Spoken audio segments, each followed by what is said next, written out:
With the 2024 calendar year coming to a close, the 2025 NBA All-Star voting has already started. We're going to find out who the most popular All-Star votes are so far in the first batch of the All-Star counts. And for today's video, I want to go through every NBA team and give you guys their most likely All-Star in the 2025 season. And you got to remember too, for the All-Star game, it's pretty much their most popular player, but they have to be putting up some good numbers as well. We've seen guys like Bradley Beal in the past on not a big market Wizards team drop 30 points. They were a bad team and he didn't make the All-Star game. No, just too much time. He's going to make the All-Star game, but LeBron James will always be a lock to make the All-Star game as long as he's still playing in the National Basketball Association. As LeBron this year is still putting up All-Star caliber numbers, it's not like he's just going to be a charity pick, and this is going to be the 21st straight All-Star game. LeBron did not make an All-Star game as a rookie. He made it as a sophomore, and every year following that, 21 All-Stars for LeBron this year is just going to be absolute. It's just going to have an absolute video game feel when we look back on his career resume. And like I said, this isn't going to be a charity pick. LeBron is putting up good numbers this year: 23.5 points, 8 rebounds, 9 assists, 50% from the field, 35% from three, and has been carrying this Lakers offense at times when Anthony Davis has missed some time. I know LeBron hasn't looked like the LeBron of past. I mean, he is going to be 40 years old tomorrow, which is kind of insane that he's going to be playing at still a high level at 40 years old. But yeah, LeBron is a guaranteed lock to make the All-Star game. He's probably going to get the most votes because he's the most popular player in the NBA, and his play hasn't fallen off a ton yet. Another absolute lock to make the All-Star game is Steph Curry of the Golden State Warriors. Even if Steph doesn't have the best numbers for Western Conference guards or just guys that are going to be making it in the backcourt, it's Steph Curry. There's a reason why LeBron versus Steph on Christmas Day was at the marquee time slot, was one of the more popular matchups this year, and the NBA needed to have Curry versus LeBron on Christmas Day because Curry is right up there with LeBron in terms of popularity in the year 2024. This will be Steph Curry's 11th All-Star appearance. He's averaging 22.5 points, 4.8 rebounds, 6.5 assists, 44% from the field, 41% from three, typical Steph Curry, and 92% from the line. He's still been a really solid offensive piece for the Warriors this season. I do think the Warriors would get at least one All-Star this year, and Steph Curry will be that one All-Star. Either he's a starting backcourt member, backup backcourt member, or he gets in the wild card spot. It's a lock he's going to make it. He's one of the more popular players in the NBA. I go back and forth on who I think is going to be the Sacramento Kings nomination for the All-Star game. There's a chance they get two in De'Aaron Fox and Domantas Sabonis. I'm going to talk about De'Aaron Fox though. Sacramento Kings fans, you can let me know in the comments, do you think Domantas Sabonis is the most likely Kings All-Star? But for De'Aaron Fox, I'm going to put this around a 50% chance he gets in, just because he's not as popular as some of the other Western Conference guards. Obviously, Luka getting hurt could allow Fox to get in a little bit more, but we're going to talk about a ton of Western Conference backcourt members in this video that are either better than De'Aaron Fox, and if they're not better, they're definitely more popular than Fox, and that could result in getting in the All-Star game. Fox this year has a 60-point performance. He's averaging 26 points, 5 rebounds, and 6 assists. He's shooting 48% from the field. The Sacramento Kings as a whole have been disappointing this year, but I do think either Fox's value of play or Sabonis will at least earn them one spot in the All-Star game, even with them not even being in the play-in tournament spot right now in the Western Conference. But I will think it'll be interesting either way to see who gets in for the Sacramento Kings and if they even get one, because the West is loaded this year. And then another lock is going to be Kevin Durant. I think he's going to have enough games to get in. He did miss some time at the start of the year. He's going to probably, I think, just be able to play enough now that he's healthy right now, as KD in year number 17 is going to be going for his 15th All-Star appearance, which honestly just puts LeBron's 21 All-Stars in a different tier. But KD this year, as a 36-year-old, is averaging 27 points, 6.5 rebounds, 4 assists. Still Kevin Durant-like efficiency, 51% from the field, 41% from three, and 84% from the line. He's still one of the best pure scorers in the NBA as a 36-year-old. The Suns are competitive in the Western Conference, and KD is a lot more popular than Devin Booker. I think there's a chance Devin Booker can also make it in, but Kevin Durant is an absolute lock to make the All-Star game. He's right up there with LeBron and Steph in terms of popularity in today's modern NBA. And next up, I do have James Harden, probably at like a 50% chance he gets in, because Harden has been the best Clipper this year. I know he doesn't have the best efficiency in the world, 39% from the field, 34% from three, but he is averaging 22 points, 6.5 rebounds, and 8 assists, and he is carrying this Clippers offense. They do have a bottom 10 offense in the league this year, and without James Harden, they would definitely have the worst offense in the NBA. Kawhi Leonard is not going to have enough playing time to make it into the All-Star game. game. And I just think for the Clippers, they deserve an all-star this year. They've been exceeding expectations,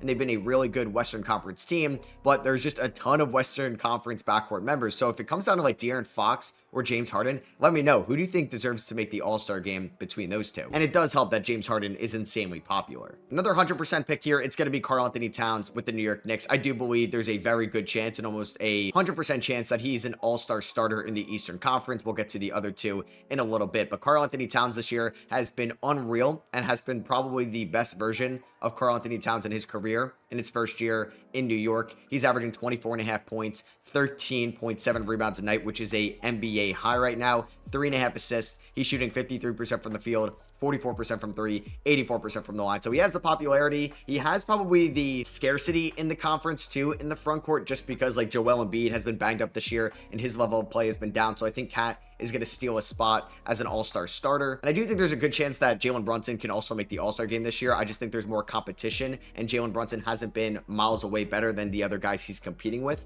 for the Eastern Conference backcourt spots. But I do think Cat is just a lock to be a starter, so he was an obvious pick here. It was tough to pick the Brooklyn net because I do think Cam Johnson has probably been the best net overall this year. But when you're looking at just pure stats for the all-star game, Cam Thomas may edge him out a little bit. And I do think there's a good chance that Cam Johnson gets traded to a Western Conference team, so he won't even be eligible to make it for the Brooklyn Nets. So I will go with Cam Thomas, and honestly, I don't think he makes the all-star game. So I'm going to put this at a 0% likelihood that he ends up making it. I don't want to be disrespectful to Cam Thomas. He's had a very good scoring season. I just think there's so many Eastern Conference guards that need to make it to the all-star game, and the Nets are not going to have a great record to make it. And I don't think he's a super popular player when you compare him to other guys like LaMelo Ball or Trae Young and Jalen Brunson and Damian Lillard in the Eastern Conference. Cam Thomas this year, though, has been averaging just under 25 points per game, 3 rebounds, 3 assists, 46% from the field, 39% from three. Like I said, he's got the numbers to be an all-star, and nobody would bat an eye. I just think when it's all said and done, this is maybe a hot take. This is maybe a bold prediction.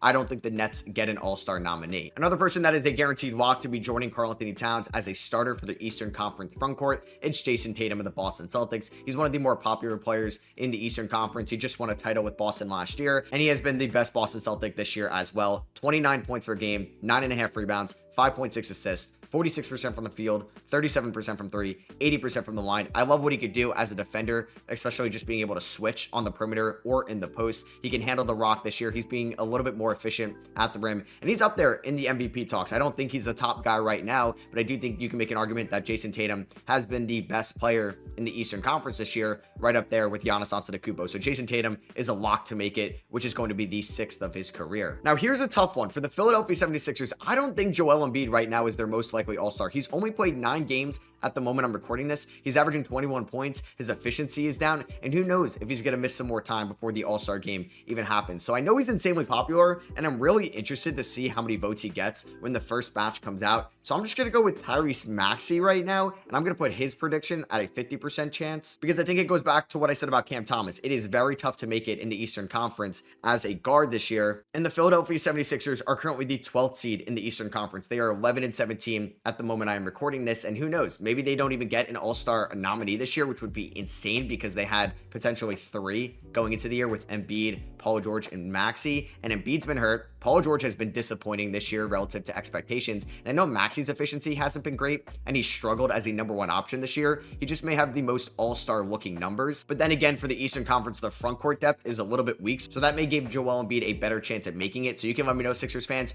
who do you think is your most deserving all-star right now, if you even deserve one? For the Toronto Raptors, this is pretty shocking going into the season from what we thought Scotty Barnes can be, who's been banged up on multiple occasions this year. The efficiency's been a little bit down. I think RJ Barrett may have a better chance at being an all-star for the Raptors, as RJ Barrett's played 8 more games than Scotty Barnes this year. He's averaging 23.7 points per game compared to Scotty Barnes' 20 points per game. He's averaging 7 rebounds and 6 assists to Scotty Barnes' 8 rebounds and 7 assists. Scotty Barnes is shooting 44% from the field, RJ Barrett at 46%, Scotty Barnes 28% from 3. So I think RJ Barrett is probably their most deserving all-star, and I don't think Scotty Barnes is as much more popular nationally than RJ Barrett. You can correct me if I'm wrong, Raptors fans. You guys obviously need to know better than me. So I think there's a chance RJ Barrett can be an all-star this year, which would be really cool because he's never made one in his career. He did make one with the New York Knicks, and I think he's been really good for the Raptors this season. So I'll put that at a 50% chance. And I do think it's more likelihood that like RJ Barrett would make the all-star game than Cam Thomas, just because he has the whole country of Canada behind him. Next up for the New Orleans Pelicans, it's somebody that has a 0% chance of making it. The Pelicans, in my opinion, opinion,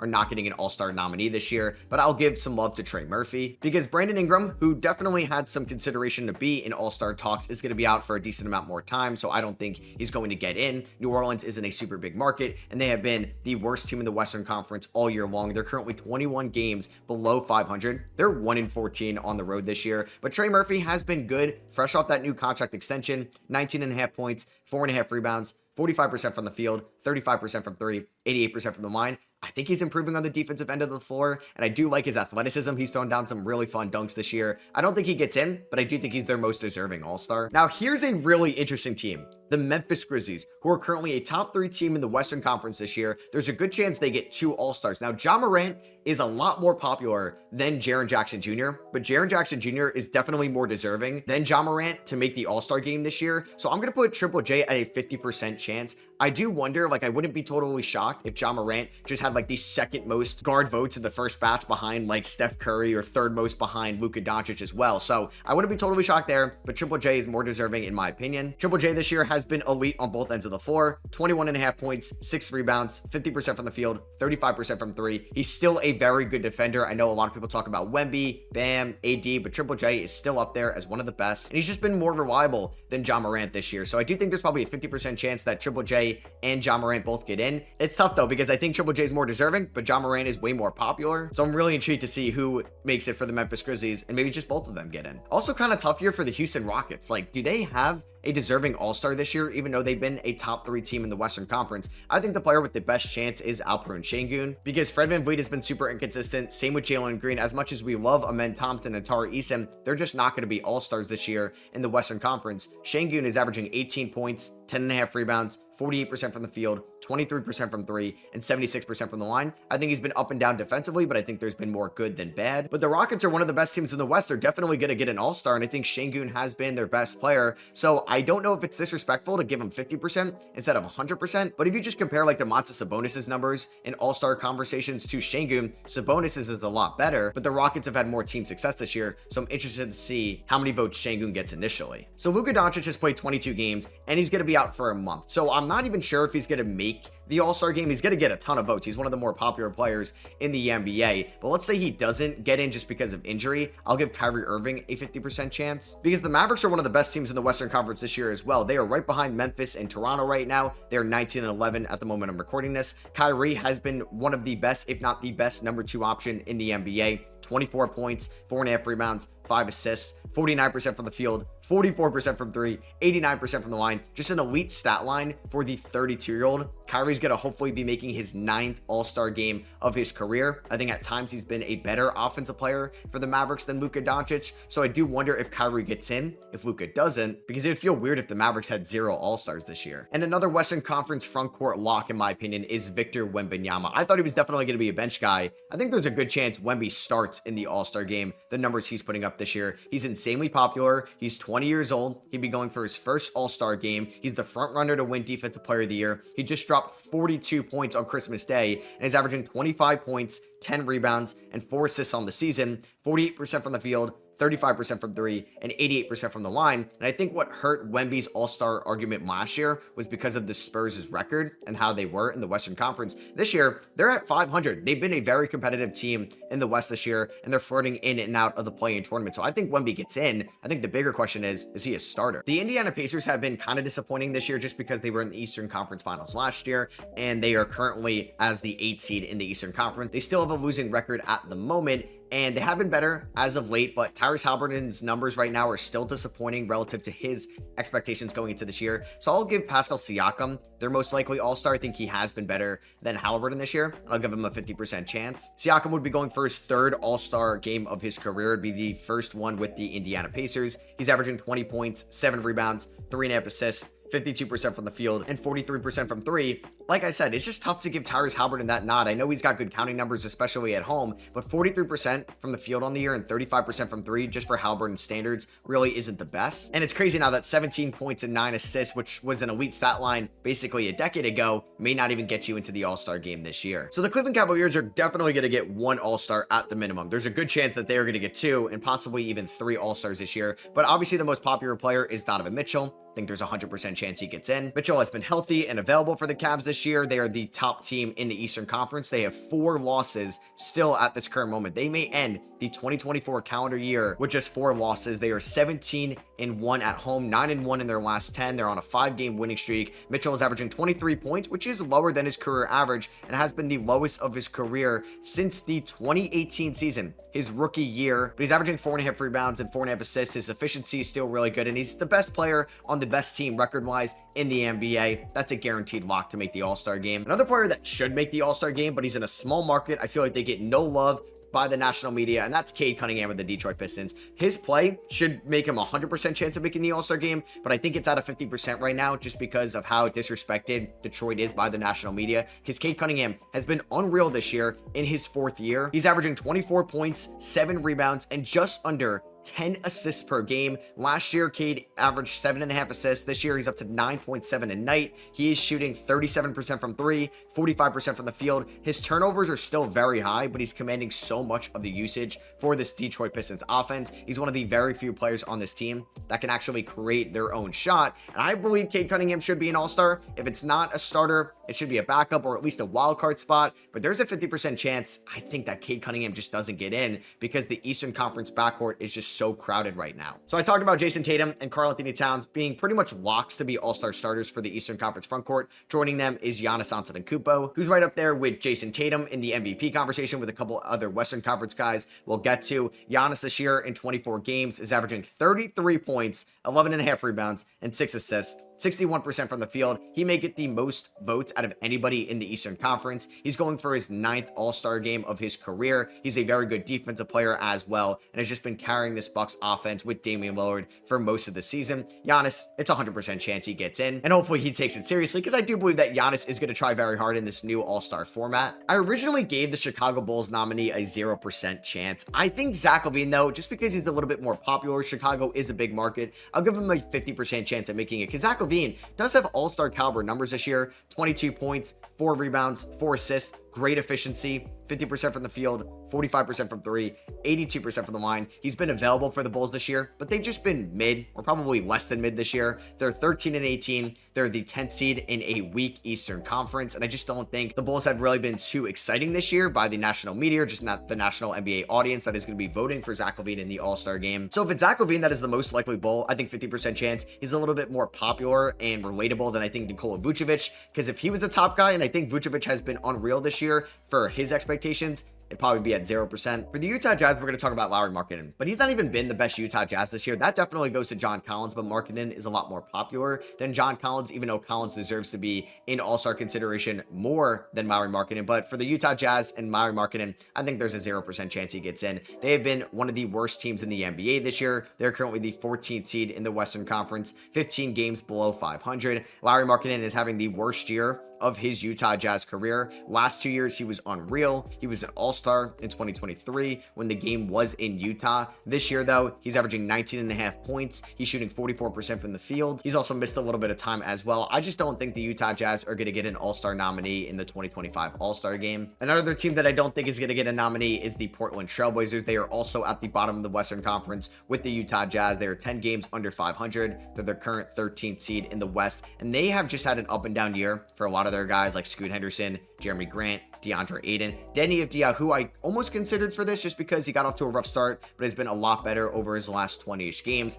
I'll go with Shaedon Sharpe here, though, because I think he's a little bit more popular than Denny Avdia. Sharpe this year is averaging 18 points. He's shooting 45% from the field, 29% from 3, 3.5 rebounds, 2.5 assists. He had a really good game against the Utah Jazz recently, and same against the San Antonio Spurs and the Denver Nuggets. I do think it's been an up and down year for Shaedon Sharpe in terms of his efficiency, consistency, but the Western Conference is just too loaded, and I don't think he's as popular enough to make the All-Star game this year, but I do think he'll make one at least in his career. Going back to a lock here, though, 100% chance of making the All-Star game is Anthony Edwards of the Minnesota Timberwolves. He is one of the more popular players in the NBA. Obviously, he was a standout player in the Olympics. He was in Netflix's starting 5, and this year has been the catalyst as the top guy on the Minnesota Timberwolves offense. 25 points, 5.5 rebounds, 4 assists, 44% from the field, 41% from 3 on 9.9 attempts a night. He's turning into Steph Curry this year, and 80% from the free throw line. He's an insanely exciting player to watch, and he just screams all-star. Now that I'm just going through this, though, who's going to be the starter in the Western Conference? Because Luka's probably not going to be anymore since he is hurt. So we talked about Steph. We talked about De'Aaron Fox, Kyrie Irving, Anthony Edwards, and there's going to be another player we're going to get to in a second. As that player is Shai Gilgeous-Alexander of the OKC Thunder. It's a 100% chance he makes it, and I do believe he's going to be an all-star starter. So I think it comes down between Steph Curry and Anthony Edwards for the second starter spot in the Western Conference. Shai this year is up in the MVP conversation with Jason Tatum,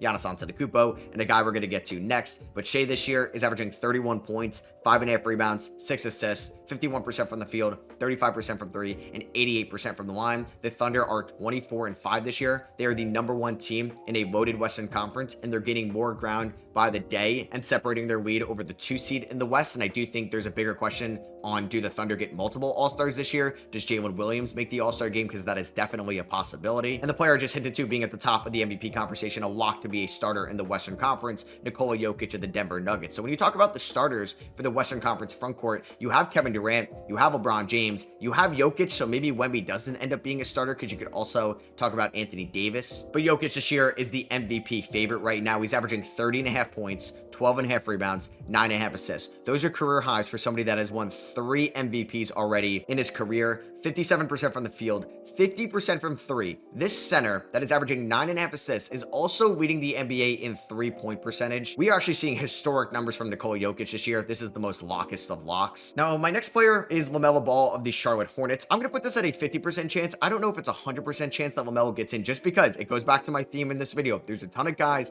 in the Eastern Conference guard consideration that I do think there's going to be at least 1 or 2 snubs. Could LaMelo be one of those guys? It's a possibility. He's missed some time, but he's healthy right now. The Hornets are the 13th seed in the Eastern Conference. They are 7-23 on the year, which is not going to help his case. But LaMelo is very popular. He's a more popular player than Cam Thomas, Tyrese Maxey, Cade Cunningham, and Tyrese Halliburton, in my opinion, which could definitely help him get into his second All-Star game of his career. He is also averaging 30 points per game, which is going to help his case as well. 5 rebounds, 7.5 assists, 42% from the field, 34% from 3. The efficiency isn't great, but it goes back to what I was talking about with James Harden. He's carrying this offense because outside of Brandon Miller, there's nobody else that can really create their own shot. You get that sometimes from Miles Bridges, but LaMelo Ball has to do so much as a 23-year-old for the Charlotte Hornets offense. His efficiency was definitely going to take a little bit of a hit. So I don't know if it's a lock that LaMelo gets in, but I think he ends up getting in. And another player that's also in that Western Conference guard consideration is Trae Young, who I don't think is a lock to get in, but I do think he ends up getting in as well, because I think the Atlanta Hawks, who have been good this year, they're 16-15, 7th in the Eastern Conference, deserve an All-Star, and maybe that's going to be Jalen Johnson. Maybe they get 2, or maybe just Jalen Johnson makes it over Trae Young, because it could be easier for a frontcourt spot than a backcourt spot. But Trae Young this year is the most popular Atlanta Hawk. He's insanely popular in the NBA. He's going for his 4th All-Star game of his career, 22 points and 12 assists. He's looking to get his first assist crown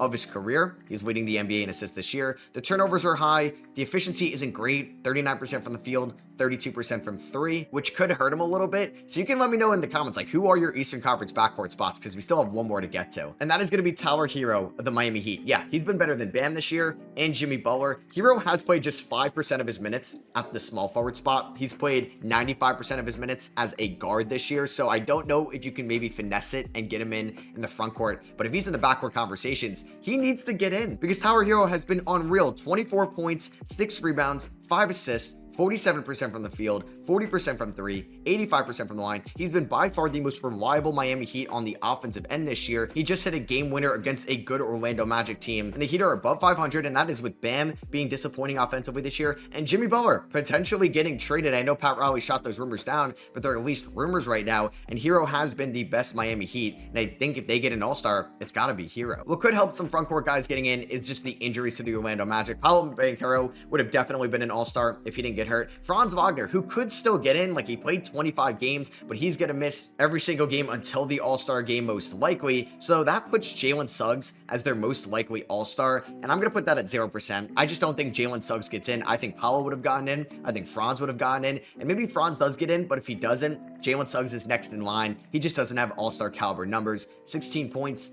4 rebounds, 4 assists, 40% from the field, 30% from three, an elite defender. Don't get me wrong, he's elite on that end of the floor, and he's a winning caliber player. I just don't think the Orlando Magic are going to get an all-star this year because Paolo and Franz being hurt really hurts their chances at getting one in, which is crazy because they have been one of the best teams in the Eastern Conference this year. And lastly, we're going to talk about the Washington Wizards, and we're going to talk about Jordan Poole, and I'm sorry, Wizards fans, he has a 0% chance at getting in. But Jordan Poole has put up good numbers this year. 21 points, 5 assists, 43% from the field, 40% from three, 84% from the line. It's nice to see Jordan Poole be efficient again and looking more and more like the Jordan Poole we saw with Golden State in that 2022 season. And now we're just even further removed from him getting punched by Draymond, which seems like it took away some of his talent. But Poole has been good this year. He's a popular player. I just don't think the Wizards get an all-star. They are the worst team in the NBA this year. And yeah, me talking about how loaded the Eastern Conference backcourt is, Jordan Poole isn't making it. So that is gonna be it for me. Hope you guys did enjoy. Did you agree or disagree with what I talked about, your favorite team in the video? Let me know down below. Drop a thumbs up if you guys did enjoy. Subscribe if you were not already.